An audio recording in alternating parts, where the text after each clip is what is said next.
हाम्रो मनहरी खोला यस्तो भएको छ। पहिला कति राम्रो थियो, अहिले छैन। यहाँ राजा रानी भन्ने ढुङ्गा थियो, त्यो ढुङ्गा पनि छैन। सो अहिले चाहिँ नराम्रो बाहा खोला बगाएर सबै यस्तो बाहा।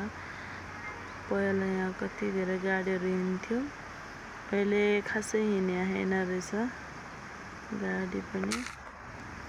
यो चाहिँ मनहरी पुल, रापती खोला। फाटाफुटा हिँड्दा गाडी सायद बन्द भने भएर होला।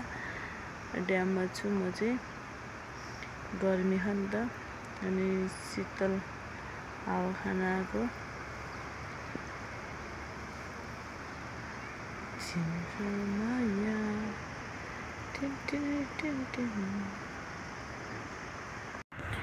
टिप्परहरू चाहिँ यहाँबाट यस्तरी जान्छ, यहाँ माथि जान्छ गुङगुङ भन्ने ठाउँमा ढुङ्गाको खानी निस्के अरे त्यहीँ जान्छ।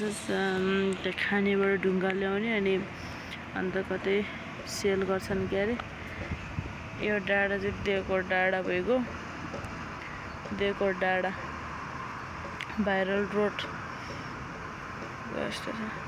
अहिले त कति धेरै सुविधा भइसक्यो हो।